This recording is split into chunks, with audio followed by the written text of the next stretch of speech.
दोस्तों आज मैं द बेबी सिटर मूवी को एक्सप्लेन करने वाला हूँ। कहानी की शुरुआत में हम 12 साल के एक बच्चे को देखते हैं जिसका नाम कोल होता है। कोल को काफी चीजों से डर लगता था, जैसे कि इंजेक्शन, इंसेक्ट आदि बहुत सी चीजों से, जो कि सभी के लिए नॉर्मल थी। और यही वजह थी कि कोल को स्कूल के काफी बच्चे बुली करते थे, जिनमें से खुद उसका पड़ोसी जेरमी भी था। कोल के मॉम डैड का रिलेशन कुछ ठीक नहीं चल रहा था, इसीलिए वो अक्सर वेकेशन पर जाया करते थे, जिसकी वजह से कोल अकेला हो जाता था।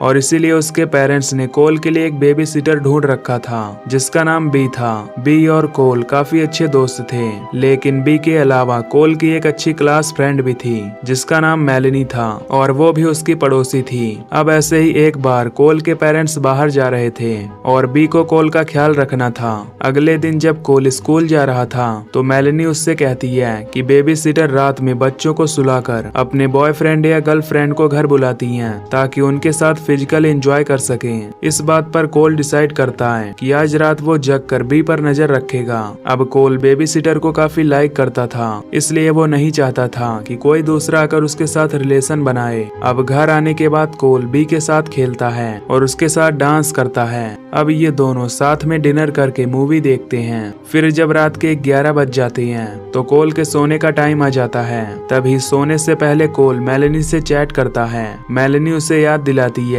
कि आज रात तुम्हें नीचे जाकर उस पर नजर रखना है, क्योंकि तुम्हारे सोने के बाद ही वो ये सब करेगी। तभी बी कोल को पीने के लिए ड्रिंक देती है जिससे उसे नींद आ जाए, लेकिन कोल उस ड्रिंक को नहीं पीता और फेंक देता है और सोने का नाटक करता है। अब जैसे ही बी उसके कमरे से बाहर जाती है तो कोल भी उसके पीछे पीछे जाने लगता है। तभी कोल देखता है कि बी ने वहाँ कुछ स्ट्रेंजर्स को बुलाया हुआ है और वो सभी ट्रूथ एंड डेयर गेम खेल रहे थे। इन स्ट्रेंजर्स का नाम था सोनिया, मैक्स, एलिसन, जॉन और सैमुअल। अब यहाँ बी को एक डेयर करना पड़ता है जिसमें उसे सभी लोगों को किस करना था। फिर वो एक एक करके सभी के पास जाकर उन्हें किस करती है। लास्ट में जब बी सैमुअल को किस करती है तो अचानक वो उसके सिर पर 2 चाकू घुसा देती है और रूम में मौजूद सभी सैमुअल के ब्लड को एक बर्तन में इकट्ठा करने लगती हैं। ये देखकर हमें पता चलता है कि बी उन सभी स्ट्रेंजर्स के साथ एक सैटेनिक रिचुअल करने वाली है। कोल ऊपर से ये सब देखकर काफी हैरान होता है। इसके बाद बी उन सब के सामने एक बुक रिवील करती है।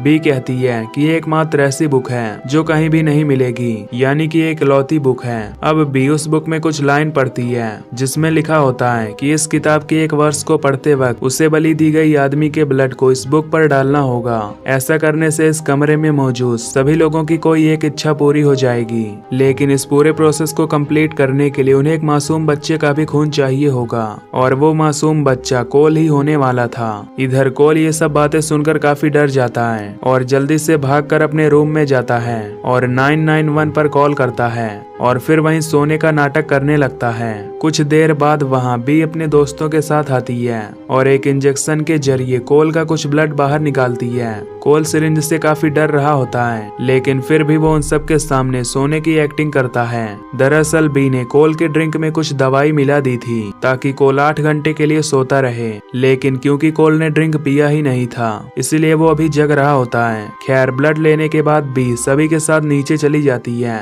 और इसके बाद कोल वहां से भागने का प्लान बनाता है। कोल कुछ कपड़ों को एक दूसरे में बांधकर विंडो से नीचे लटकाता है, लेकिन उसके भागने से पहले ही वहां बी आ जाती है। अब कोल का ब्लड निकलने की वजह से वो वहीं पर बेहोश हो जाता है। फिर जब कोल की आंखें खुलती हैं तो वो खुद को एक चेयर में बंधा हुआ पाता है जहां उसके सामने बी और वो सारे स्ट्रेंजर्स होते हैं। कोल उन सबको देखकर अनजान बनने की कोशिश करता है कि जैसे उसने कुछ भी नहीं देखा है। अब बी कोल को बताती है कि वो उसके साथ क्या करने वाली है, पर तभी वहां पुलिस आ जाती है। लेकिन तभी उनमें से एक आदमी उस पुलिस वाले को मार देता है और दूसरे पुलिस को भी मार डालती है, और इस हाथापाई में पुलिस की एक गोली एलिसन के सीने में लग जाती है जिससे वो मारी जाती है। अब दोनों पुलिस वाले मारे जा चुके थे, पर उनके वॉकी टॉकी पर बैकअप यूनिट के मैसेजेस आ रहे थे और इन मैसेजेस का रिप्लाई सिर्फ पुलिस कोड की ही मदद से किया जा सकता था और उन कोड्स के बारे में सिर्फ कोल ही जानता था।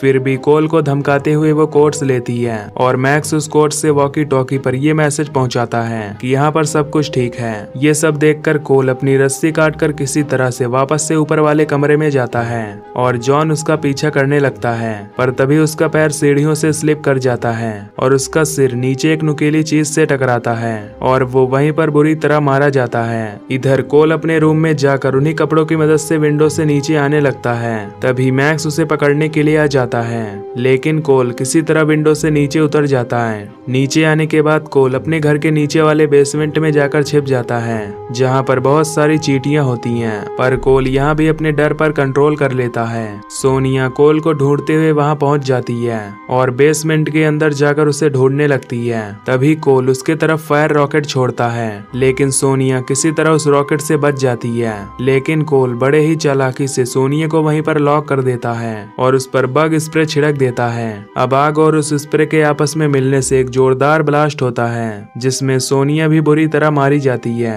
ब्लास्ट की आवाज सुनकर मैक्स वहां जाता है, जो कोल को देखता है। मैक्स कोल का गला दबाकर उसे मारने की कोशिश करता है, पर तभी कोई उसके घर के ऊपर अंडे फेंकने लगता है। मैक्स उससे पूछता है कि ये कौन है जो तुम्हारे घर पर अंडे फेंक रहा है। कोल उसे बताता है कि वो उसका स्कूल फ्रेंड जेरमी है, जो उसे चिढ़ाने के लिए रोज उसके घर पर अंडे फेंकता है। मैक्स कोल से कहता है कि तुम्हें इससे लड़ना होगा, नहीं तो ये हमेशा तुम्हें सताता रहेगा।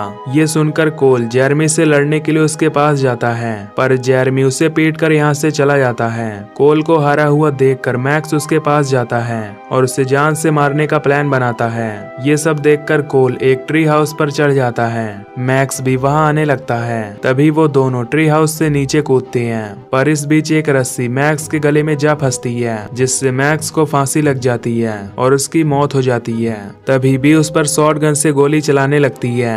कोल वहाँ से भागता हुआ अपनी पड़ोसी मेलनी के घर पहुँचता है। वहाँ पहुंचकर वो उससे तुरंत पुलिस के पास कॉल करने के लिए कहता है। तभी वहाँ बी भी आ जाती है, जो कोल को ढूंढने लगती है। कोल और मेलनी बी से बचकर एक किनारे छिप जाते हैं। यहाँ कोल मेलनी को अपने दिल की बात बताता है। मेलनी भी कोल को लाइक करती थी, इसीलिए कोल उसे बचाने के लिए वहाँ से बाहर चला जाता है। बाहर जाकर कोल बी से चिल्लाकर कहता है कि मैं यहाँ हूँ। ये कहकर कोल वहाँ से भागता हुआ अपने घर आ जाता है। घर के अंदर कोल को एलिसन मरी हुई दिखाई देती है। साथ ही उसे टेबल पर वो रिचुअल बुक भी मिल जाती है, जिसे लेकर कोल उसे पढ़ने लगता है। तभी एलिसन अचानक से उठ जाती है और कोल पर हमला करने लगती है। कोल किचन में रखे चाकू को ढूंढने लगता है, पर वो चाकू एलिसन के पास थी। अब एलिसन उस चाकू से कोल पर अटैक करने के लिए बढ़ती है, पर तभी वहाँ बी आकर उसके सिर को गन से उड़ा देती है। अब बी कोल को पकड़ने के लिए उसकी तरफ बढ़ने लगती है, लेकिन कोल बी की रिचुअल बुक को उठाकर उसे जला डालने की धमकी देता है।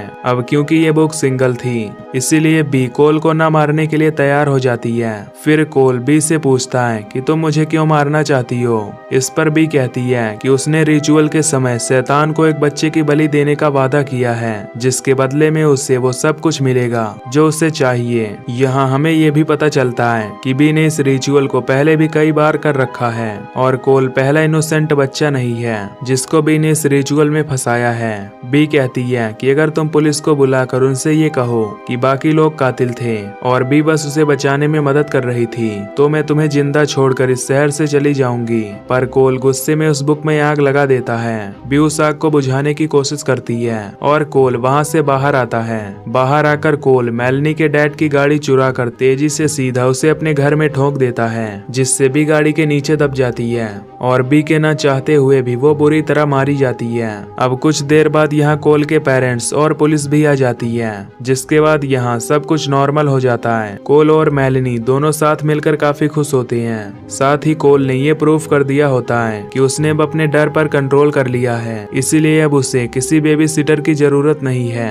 इसके बाद हम एक फायर फाइटर को देखते हैं, जो कोल के घर के अंदर चेक करने आया हुआ था। तभी हम देखते हैं कि बी कार के नीचे नहीं होती है। अचानक बी एक नाइफ से उस फायर फाइटर पर अटैक कर देती है, जिससे हमें पता चलता है कि बी अभी जिंदा है। इसी के साथ यह मूवी यहीं पे समाप्त हो जाता है। अगर वीडियो अच्छा लगे तो लाइक एंड सब्सक्राइब कर लीजिए।